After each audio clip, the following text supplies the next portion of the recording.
feelers, it's your favorite girlies back at it again. Welcome to another episode. Follow us on all our social medias, which is Feelings XPL AI and ED. Our bank accounts are also in the description box, and click on the bell button so you will be notified for our next episodes. We drop episodes every Friday. Okay, Gian, what is your small win or shit of the week?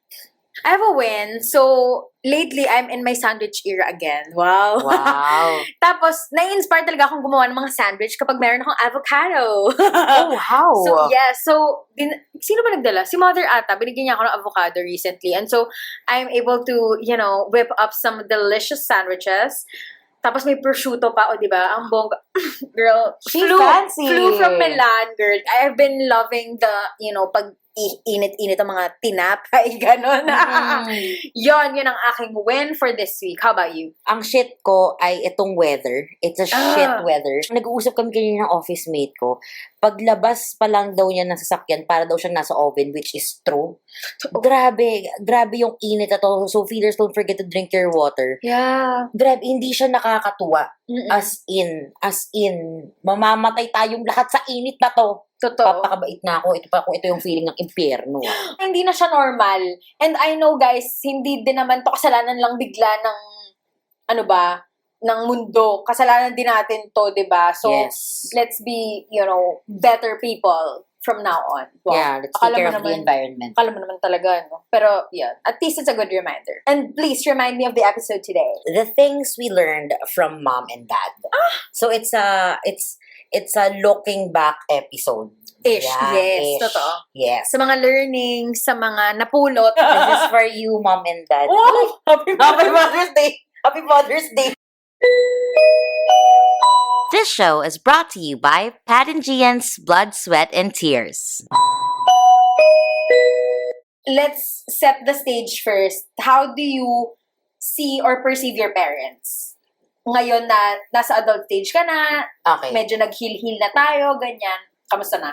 As an adult, I know my parents have their flaws. Parang kasi nung bata ako, mahilig ako mag-pedestal eh. Yes. So nasa pedestal sila ngayon. So yung shock na ay tao pala sila is a huge thing for me na nahihirapan akong i-reconcile. Yeah. During my late teens to early 20s. Yon.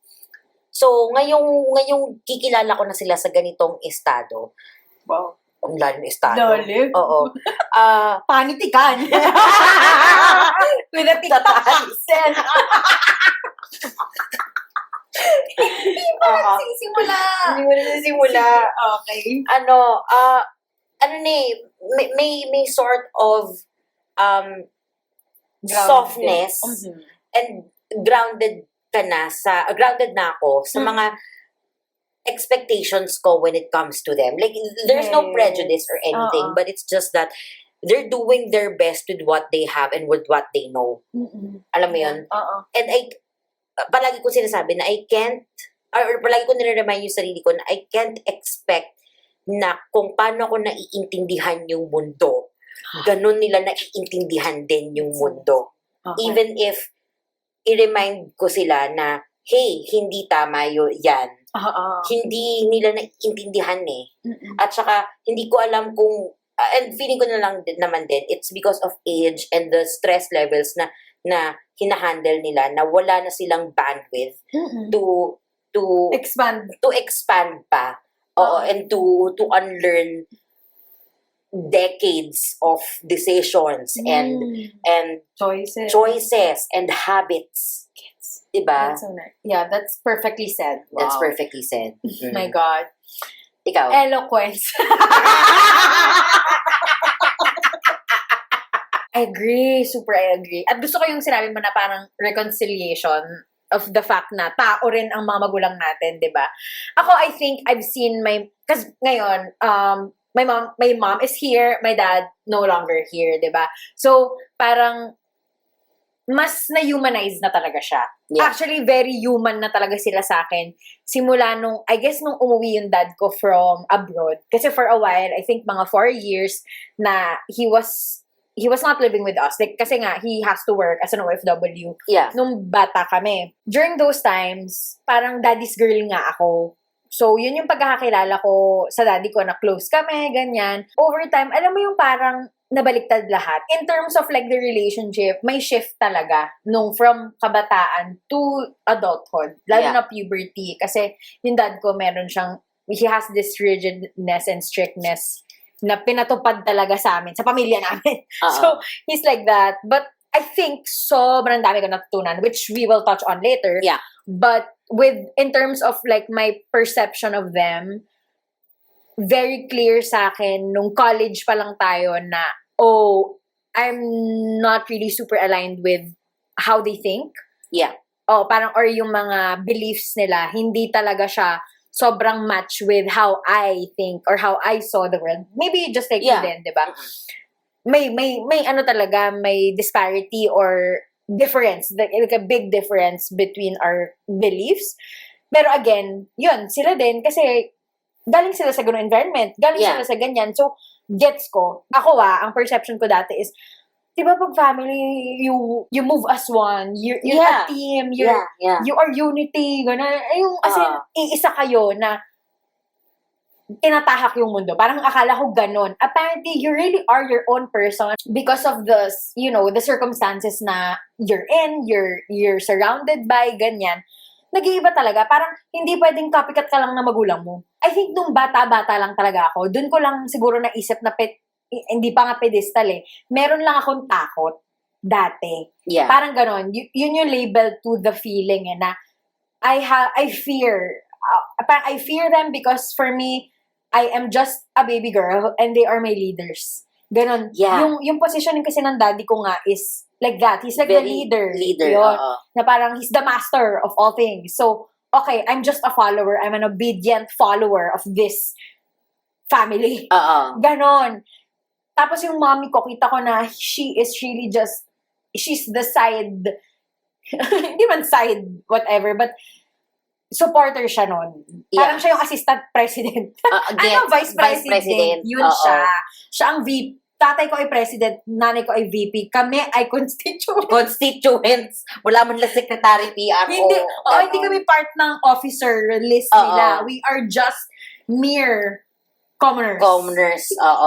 In the past, Viatka life, the GV life. The GV life, it was, for me, that's my perception. Of course, my brother, my sister, they have their own interpretation of the things. Ano mo yun? Pero yun yung tingin ko na parang very leader type yung dad ko. Yes. What do you think is the best lesson that you picked up from your parents? Oh my gosh, ang dami na hindi talaga siya yung parang tinuro. It's more of like, na-observe ko lang, or I guess yun yung takeaway ko from our experience as a family, siguro, or me as the eldest daughter, ganon. Ang hindi ko lang talaga makakalimutan na pinaalala, it's more of a reminder by my dad, was yung pagiging grounded with your dreams. And that hurt me when I was younger. Na parang, oh fuck, what is he saying? Parang, how he said it kasi was painful Or like, it's not something you take lightly, lalo na kung sensitive person ka. At ako, hindi na ako sensitive person, ha? Like, napaka-strong personality ko na kahit anong sabihin mo sa akin, di ako matitinag, gano'n.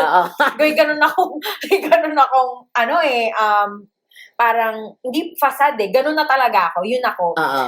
So, nung sinabihan niya ako na parang, ito talaga, it's such a bad, like, parang it's such a negative feeling for me before na, nung sinabi niya na, babaan mo naman yung lipad mo kasi pag bumaba ka or pag nahulog ka, masakit. Parang ganon. Yun yung how it was yung said. Gist. Yung gist ng pagkakasabi na parang, it's about dreams or it's about what you want, na parang being ambitious na. Basically, I think the translation is, over time, na-discover ko lang na, okay, I guess what he's saying is, hindi naman sa don't dream, hindi naman sa wala ka namang kwenta para maglipad-lipad ng mga dreams mo, but you have to stay grounded and realistic na yung mga gusto mo, kailangan mo siyang paghirapan din. It's a good message Kumbaga, for me, alam mo yun? It's a life lesson, Na ano ko na siya, nanamnam ko na, yun naman pala yun. A lot of the things that I learned from them are the things that I don't wanna be. That's the thing. That's the reality of Oh. how I experience my relationship with them. It's more of my dad na mapanlait talaga siya dati. I am dealing with the fact na parang meron ding a part of me na very, na subconsciously is very affected with that. Yeah. And hindi ako yung nilalait. Sabihin natin, hindi ako yung nilalait. Yung isang babaeng dumaan na may something funny sa kanya or something not typical, hindi standard niya. He would say stuff about it or like, He would make comments. he would make comments about it, snarky comments about it, na parang siguro tumatak sa akin. Yeah. Na parang, oh, bakit ganun? Pero, in fairness, hindi ko naman, I don't think na-adapt ko yon yung habit Yeah. na ganun. Hindi ako mapanlait or what. Pero napansin ko yon na habit niya yon na parang, and I don't wanna be that. I remember having those instances when I was not in this age, not in this decade yet, na I don't want to be that. I don't want to be that. So it was a conscious decision for you to avoid making rude or snarky comments to other features na hindi mo kayang i-change within the 5 seconds. Yeah. Because I know what it feels like to be kind of bullied about your appearance. Yeah. I think I'm dealing with the reality na, okay, so I grew up witnessing that. Yeah. Na parang may ganong comments, ganyan. And sometimes ako din, like ako talaga, parang feeling ko, fuck, I'm never gonna be enough for this person. Ay, hindi mo pa kasi ako kilala nun eh. Pero nung, feeling ko, yun yung mga anger, dun ang galing yung mga anger ko dati nung season 1, season 2, gano'n. Because like, I was not praised so much. I mean, I'm not asking for it, girl. I'm not asking. Girl. You see me, girl? I see you, girl. I'm not asking for affirmation, validation, and people to praise me. No. Pero it would not hurt if people would say that. Exactly. If people would give you that, lalo na parents mo. Yeah. Diba? Hindi naman never. Napaka naman nung never, diba? Pero hindi ko naramdaman yun. It was, it parang scars. Yung giving you the flowers that you deserve. Na parang, kaya feeling ko the way that I am now, na parang, okay, walang pumipinta sa akin, walang nanlalait sa akin. Actually, people are, commenting nice things about me. Or, wala namang masyadong negativity eh. Pero hindi mawala sa akin na hindi ako enough. Hindi mawala sa akin na Girl. I am just that. That I am mediocre or whatever. Wow. May ganun sa akin na parang, fuck, saan to nang gagaling? Kasi kilala mo ko. Yeah. Pupunta ako sa root cause, bakit ako nagkakaganito? Yeah. So, I'm trying to look back and say, fuck, is it that? Is it those experiences wherein I was reminded na ganun siya or Yeah. May friend akong nagpaalala sa akin yan. Parang tinatanong niya ako, Gian, where is your imposter syndrome coming from? I don't understand it. Because when I see you, I actually want to be you. Because you seem so organized. You seem so... Same sentiments from that friend. And and you're not the first person. That person is not the first person to say that to me na when they see me, I want to be you or a little bit like you kasi you seem so polished and shit like that. Yeah, you have your shit together. It looks like that. And yes, to be honest, I think I worked hard naman talaga to, to achieve that level. Na parang to look like that. And I'm not faking it. Pero ang akin is hindi surface level yun. Diba? Parang kung yung nakikita mo, yes, oo naman. Mais naman talaga ako. Tinatry ko naman. Pero parang, deep inside, you have those layers. Ugly feelings of, Tas parang never kung naging feel enough nga. Kasi nga, siguro hindi nga ako nabigyan ng mga affirmations na you are actually enough. You're doing great. Yeah. Like, for me, ang naaalala ko lang is all the bad things, which is fucking crazy. Kasi it's not about, hindi naman sila masama. Like, di naman pinumukha sa akin na wala akong kwenta, ganyan. Pero madaming beses na pinagalitan kasi talaga ako. Yeah, I understand. So, tumatak sa akin lahat yun. Yun lang ang tumatatak sa akin. Yun ang nakuha ko from mom and dad. You know what? Oh my God. This makes a lot of sense to me why you need constant validation. Diba? When I get approval and Yeah, shit? like starting from material, from your outfit to gets mo kasi yung mga you asking for my opinion with regards to like materials or plans with feelings kasi I know it's a partnership. Yes, pero collaboration. Now I understand why in every decision you make, you always have to be validated that you're doing the right thing. Oh my God. Now it makes sense. Oh my God! Totoo yun. It makes Totoo sense. yun. Kasi that's what you needed. Yeah. And I always reach out for people's opinion. Kasi I need to, tama. I need validation na, is this the right thing? Is this, Yeah. am I going to the right direction? Kasi nga, I really did not have that much before. I don't know. Nanganak ako, binuhay kita, go forth. Go forth and be the panganay that you are. Ganon. Get. Pero hindi naman sa akin, hindi naman ako binigyan ng responsibilidad. Oo. Pag-aralin mo yung mga kapatid mo, ikaw ang bumuhay sa rin. Hindi Yeah. naman. Hindi ganon. I'm not saying na brutal in Yeah. that. Pero may mga, alam mo yung very, very transformative moments wherein, now, na ngayon ko siya nalalaman pa. At na parang, now this is me. Now I don't believe in myself. Like, literal, especially lately, alam mo yan. You know, Yes. the symbolic of my The symbolic of the wounds. Meron siyang pinagdadaanan, meron akong niluluto sa aking, kalamnan, di ba? Yes. Parang nagba-bounce back yung mga memories ba? Yeah. Okay, ito pala yun. Yeah.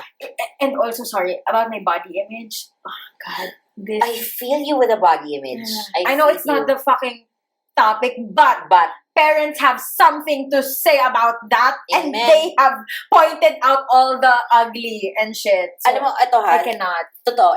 This is in general, not just Filipino moms. I believe that Asian moms in general, or Asian parents in general, have a thing with body. Yeah. Yes. I Parang guess they're so scarred that they have to pass it on. sila yung leading cause ng mga body images. Totoo din. Diba, ng mga body issues dito.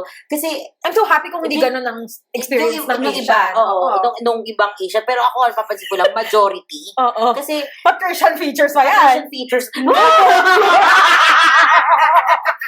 Yeah, no, it's Oh my God. Kasi, napapansin ko lang din na Asian, sige, huwag natin i-generalize Asian. Pero totoo eh. Most Filipino parents, or most Asian parents, sige, they subscribe to the idea of white beauty. Na you have to be So tall, true. thin, and white. Yes. Yes, you have to be tall, thin, and white. Which is super fucked up if you were born with a morena skin or with a dark skin. With looking like a fucking Filipino. Diba? Parang, sorry, Pilipino ako. Ba't mo ako pinanganak dito? Ba't ka nag-asawa ng Pilipino? Oo. Hindi ka makasalanan. Sana pala, puti ang pinili mo. Ganun, Diba? Totoo Or yan. having big bones. Yeah, oh my God, the bones of the Philippines. Diba? Totoo. Diba? Yeah. Tsaka, Na parang kasalanan ko talaga. Nakit Oo. ko yung genetics ko, ha? exactly. Kasalanan ko to. Oo. Kumain ako ng madaming kanin. Kasalanan mo to, Pat. Ganyan. Sige, oo. Ako na.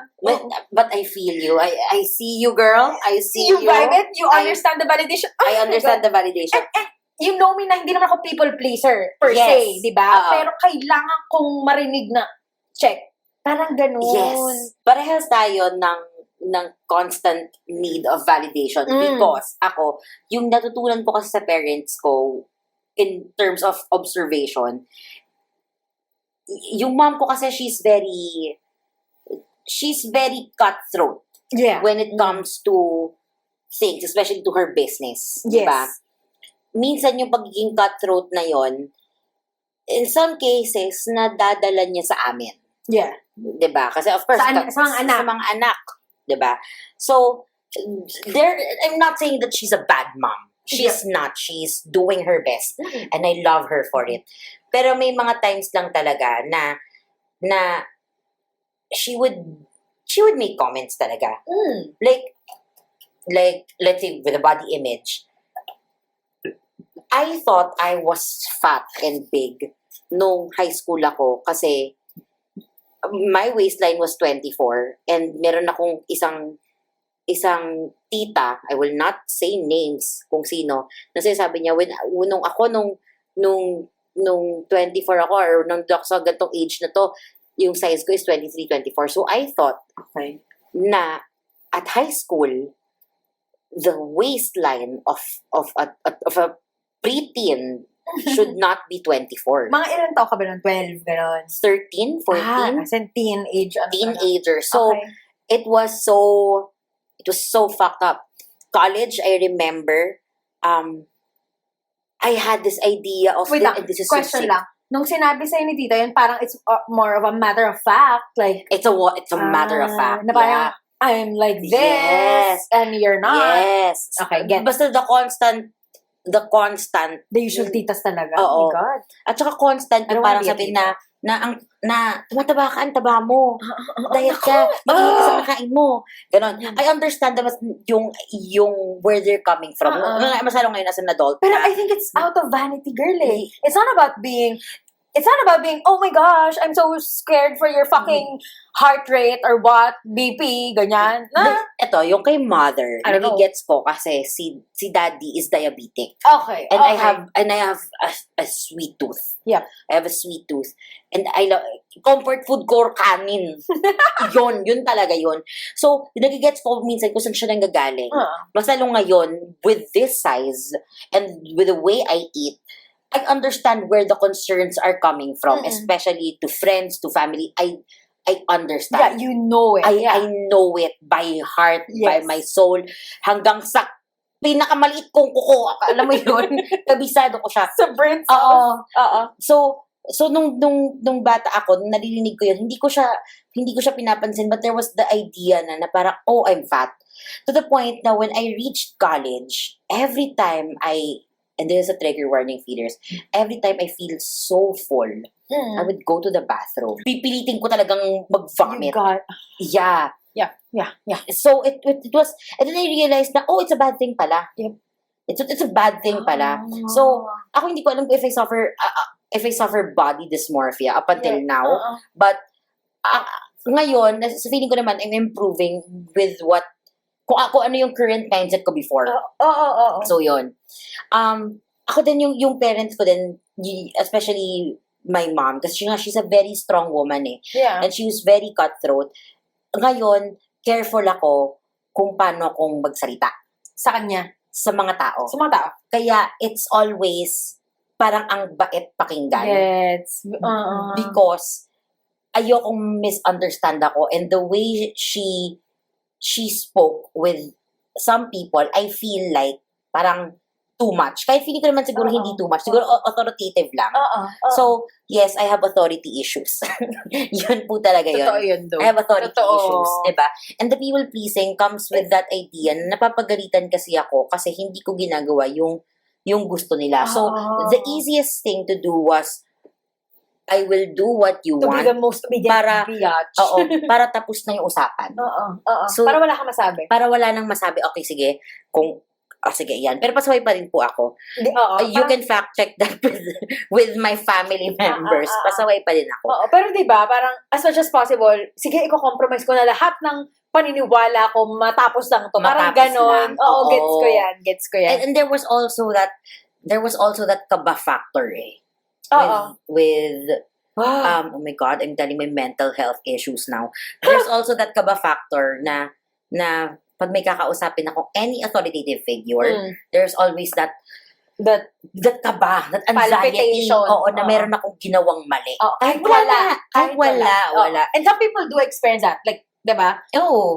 It's a thing. It's a thing that people goes through. Yeah. Yeah, it was bad.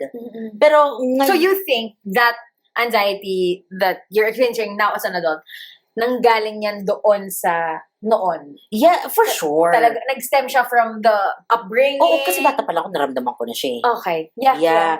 So, kasi I think it's really how people treat you, that will make a mark. And especially the people na akala mo, and I'm not saying that they did not love us, or they're reckless people, or parents, hindi ganon. It's just that, yun yung way nila kasi, to give you protection, to give me, diba? And I feel like, yun yung love na alam nila, which is, and feeling ko, especially, ito, I'm just speaking on behalf of my parents. I'm not excusing what they did. And they really did their best. Yes. Promise. Mahal ko sila. Cross my heart. Mababait po silang tao. Exactly. Pero feeling ko, they were just operating with what they know and what they saw. Yes. Correct. Kaya ngayon, it's passed down. Kaya ngayon, as an adult, now I understand. Yep. So when I get angry, I hope that they don't take it against me because I am unlearning and I am healing with what I have. What you had to deal with. What I before. had to deal with before. And it's not their fault. I mean, ano na ako dun eh. Over na ako dun. Over na tayo. Oo, tapos na tayo dun Sinisisi eh. natin sila. Oo, kasi parang sa akin, that is so high school. Parang, Exactly. It's so high school. Right? Indeed. At saka, na-realize ko din na, and I'm sure ikaw na-realize mo din to, na there is, parang may hangganan lang kung hanggang saan mo sila pwede sisihin. Oh, yes. That is 100% true. Diba? Yes. Kasi You gotta do something about it. And at some point, it's your fault na. Hindi nila kasalanan. Hindi na nila karga yun. Oo. Ganyan ka na. Oo. Diba? That's so right. So, sabihin natin, ako, I think the question is, when will you hold yourself accountable for the things that happened? Yes. Kasi hindi mo pwedeng isisi palagi sa past. Hindi mo pwedeng sabihin na, kasi si daddy ginanito ako, or si mommy kasi ginanito ako.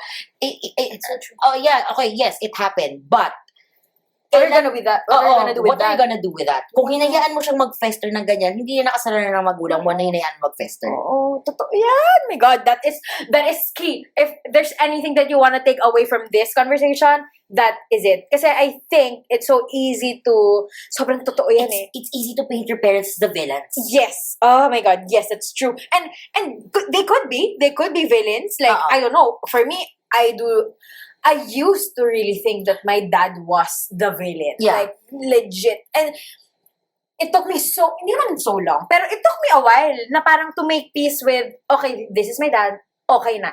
Tanggap ko na.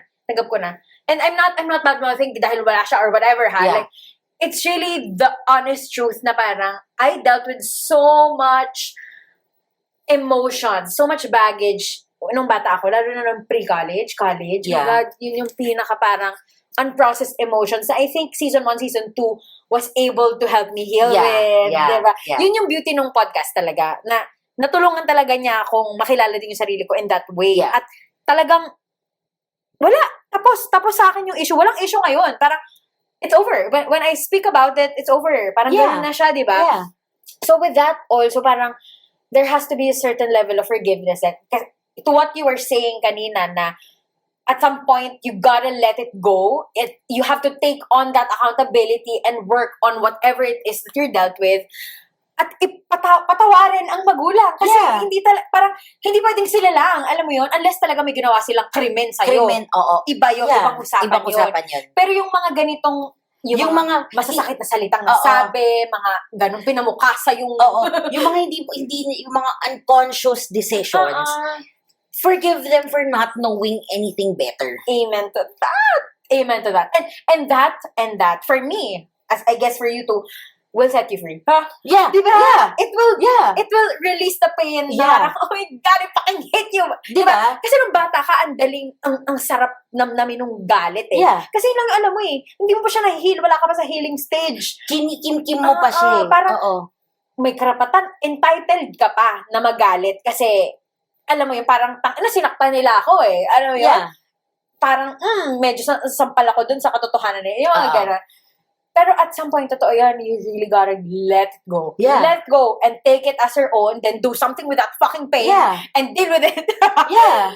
Ganon. Diba? Totoo yan. Hindi siya hindi yung band-aid solution na it will never work kasi it will always be there. May magkakaroon ng resentment. Yeah. Gusto mo ba yun? Yeah. No. Alam mo, napansin ko that when I forgave myself and I forgave That's beautiful. with my parents for not knowing any better, nagkaroon ako ng mas magandang relationship with my mom. Alam mo, sis, ito pa, nagulat ako dito. Ako hindi ko rin napapansin na when I left for Europe, tas for Singapore. Yeah. Then nag-uusap kami nila daddy, sabi niya, alam mo ba, na-miss ka nga ni ng mami mo. Sabi ko, ba't niyo ako mo-miss? Tapos sabi niya, kasi ikaw lang naman yung nagkukwento sa kanya.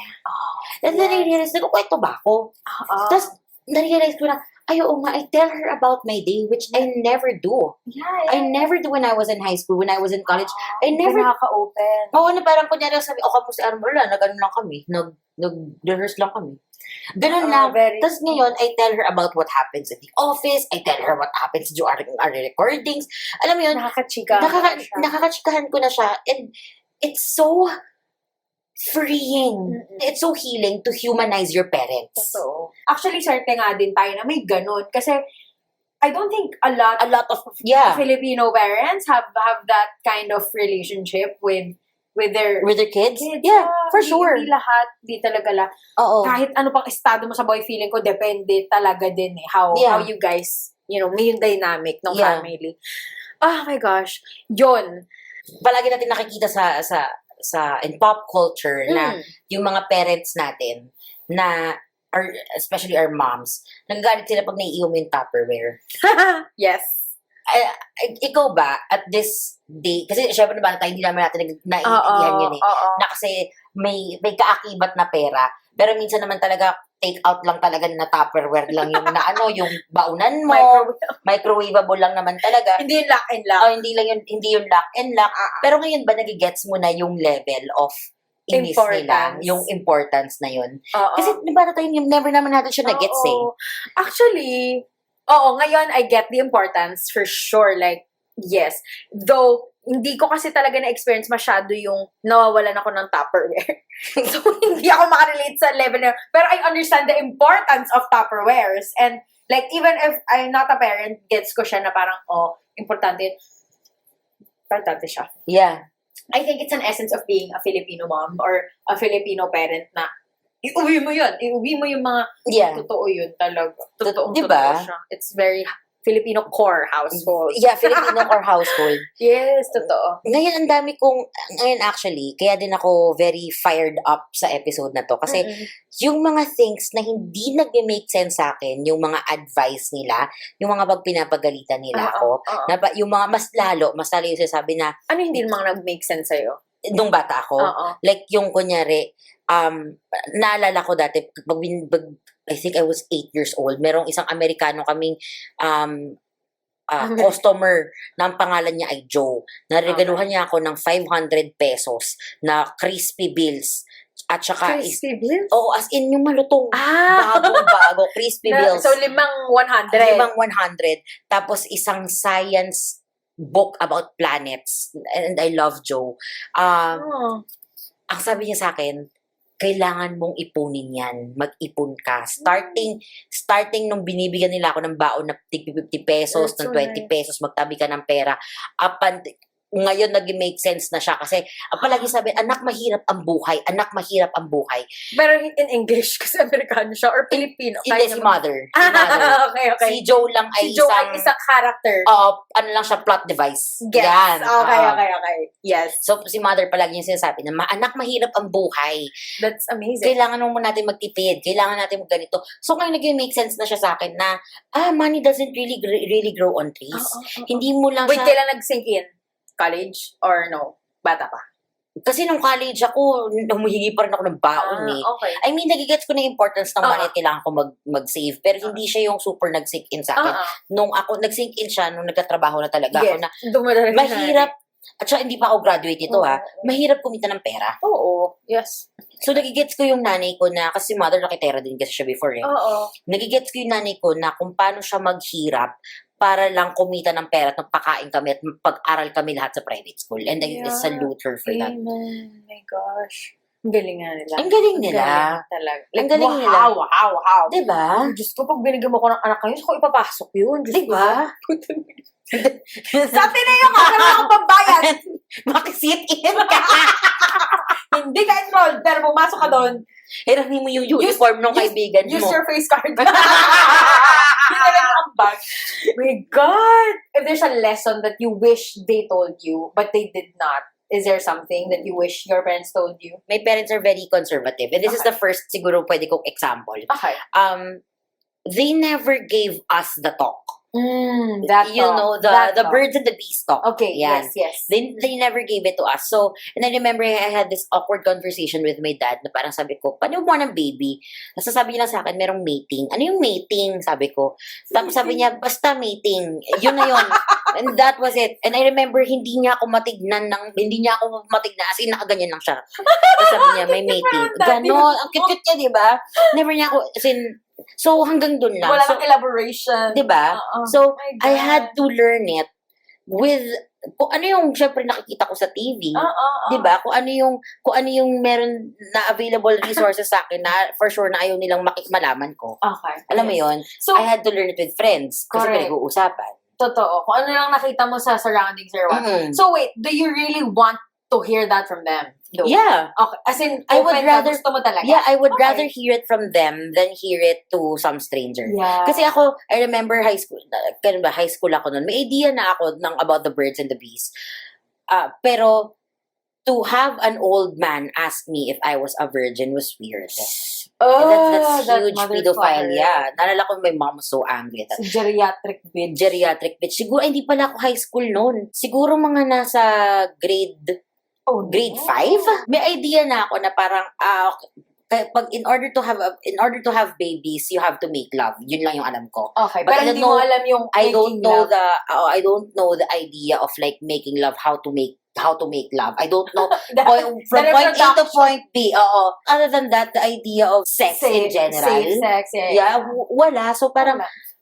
I had to find out with other people and mas gusto ko nga nasa kanila. Sa kanila nanggaling. Manggaling. I think it's very common though with Filipino families. Diba? It's I very don't know with common. other cultures kung pinag-uusap. Kasi sa ibang bansa, di ba, meron silang subject talaga na Oo. specific to that. And I only knew that because of Mean Girls. Yeah. Mean Girls taught me so much.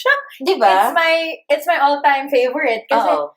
yun na yun eh. Nandun na lahat ng lessons in life. Oo. Ako ang sex ed ko ay movies. Movies. Ang first sex ed ko ay Titanic. Kasi sabi ko, Mama, ano ginagawa nila? Bakit may gano'n? Bakit may pakamay na gano'n? Sabi, nag-make love sila. Yun na yun. Yun yung alam ko. Favorite nila yung make love I Oo, love that. make love. Gosh, make Oo. love. Oo. Akin na. Tapos yung next ay, may nagkwento sa akin ng Love Actually. Tapos sabi, may nagkwento sa akin, sabi niya mga porn star. Sabi ko, ano yung porn star? Hindi ko kasi alam. Yeah. Siyempre bata ka eh. Hindi ko naman alam eh. Oo. So, ganon. Yeah. In fairness, no? Yung inquisitive mind ng mga bata. Ng mga bata. Oo. Mm. Ako, I wish, it's more of like, I wish they knew more of it and they could have passed it down to us. Parang ganon. Or mas may ganon silang exposure doon. Business and money. Parang, kasi feeling ko parang, bagets kasi yung parents ko nung naging sila, 21 and 23 sila, girl, nung pinagbuntis ako ng nanay ko. So, gets ko yung parang, it was all survival mode also. So, feeling ko by default, my fucking life is a survival mode. Mm-mm. Kasi extension ako nun eh. Ako yung product ng mga decisions noon na parang, I was traumatized by it. Because like, it's hard to be, I was a kid, and I told this story a couple of times in previous seasons na I used to want things and then I just stopped because I never really get them and I get disappointed, etc. Diba? So it boils down to the money part of it. Na parang, I wish we were more, I guess, realistic or truthful about Open money, with the money relationship and shit like that. Parang sana yon in general, sa buong buhay na lang namin. Hindi lang naman parents to kids or what. Pero that would have been so helpful. Pero naiintindihan ko kung bakit hindi siguro yun pumasok sa isip nila kasi nagsusurvive nga eh. Bagets nga, diba? So parang gets. Parang kahit naman siguro ako yung mapunta dun sa sitwasyon na yun, I would, of course, parang uunahin ko yung survival namin. Uunahin ko yung practicality versus dun sa, okay, ano pang pwede kong expand or what. Pero I wish we had that. I wish it was in our DNA na meron. Kasi may business, di ba? Yeah. Like, may ganon. Sana may ganon. And then, kasi nga again, yung mga natutunan ko kasi talaga, ang daming ito yung mga na-pick up ko is, ito yung mga hindi ko dapat gawin. Kasi ito yung mga parang hindi nila naayos or what. Yung ganon. Yeah. And then, more of observations and shit. But definitely, ang dami kong naging parang, ang dami kong napulot from that. Siguro ang isa pa na, hindi ko naman kailangan nilang ituro sa akin because I took it upon myself to be very responsible Yes. with not getting pregnant. Amen. And any of, when I was younger. Kasi I was really scared. Like, that was my biggest fear. Go to episode 4. That was my biggest fear ever na to be a pregnant baby girl. Yeah. And I did not. And I survived teenage pregnancy and I'm so happy. Congratulations. Girl!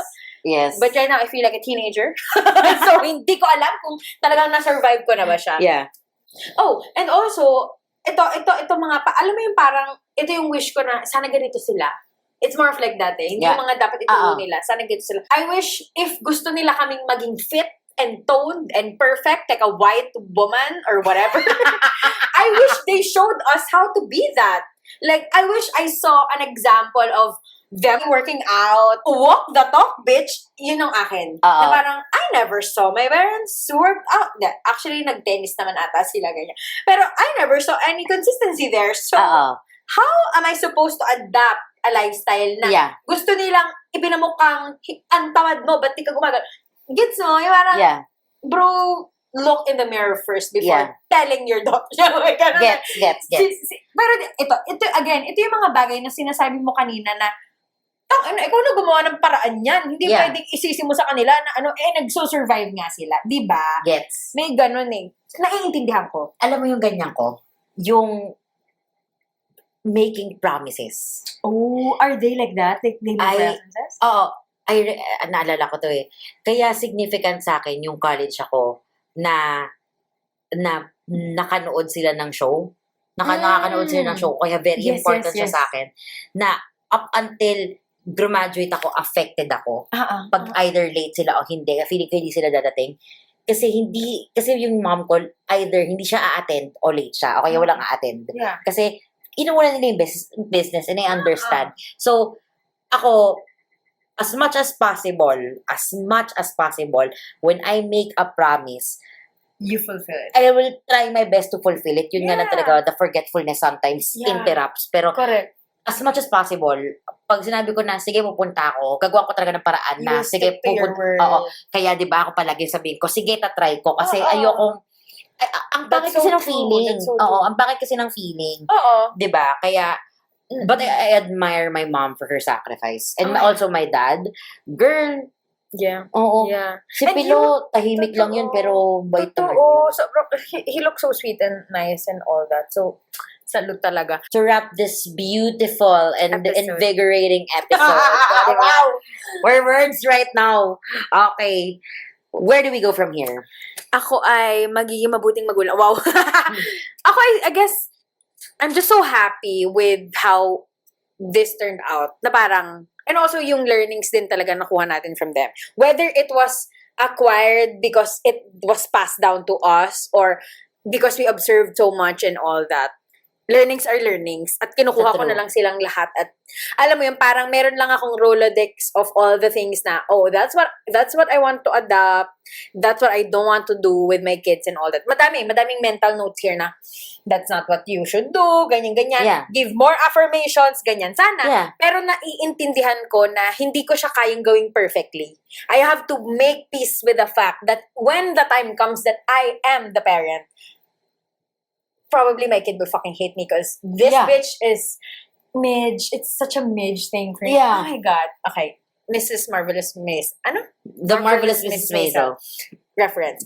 So yun, na parang, I think, parang kumbaga wala akong masasabi. Hindi ko masaset into stone yung mga kaya kong ibigay, i-offer as a parent. But I will definitely bring all these lessons that I got from them, that I observed from them, and work my way through it. Diba? And be the parent that I want to be. Be the person you want to be. You wish you want to be. Parang ganon. Hopefully I don't fuck it up. Like, I'm not expecting perfection here because I am not. Yes. I am so flawed. Pero, I think that I'll do my best. Kung kung saan, wow, nag-pledge! May anak, wala pang asawa eh. Oh, so, mag-sign up na kayo dyan, mga ate. Kasal ka muna sa New York.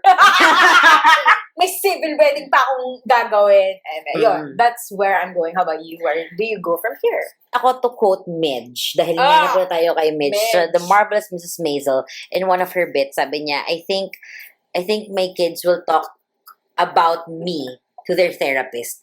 Kasi, ako din, di ba, hindi ko naman di ba promise maging perfect. And kung, I like what you said na there are a lot of mental notes here of what I want to become as a parent. Like, kasi ako, I remember distinctly na masarap nung high school ako na pag ako naging nanay, hindi ako magiging katulad niya. Alam mo yun, I have those moments pag ako naging parent, hindi ako magiging katulad mo, never ako magiging ganyan. But ngayon na-realize ko na it's too early to tell. You cannot declare. Diba? Kaya, siguro kasi minsan talaga buhat lang talaga siya ng mga pangyayari sa buhay.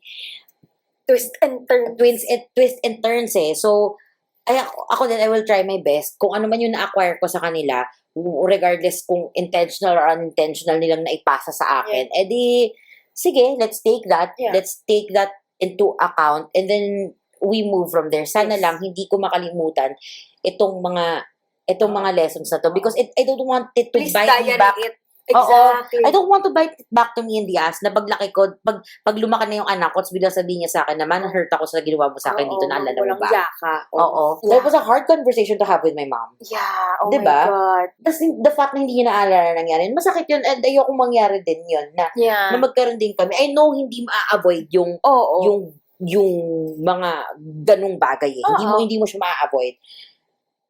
I just hope na kung ano man yung natutunan ko ngayong at na-heal ko ngayong nandito na ako sa stage na to.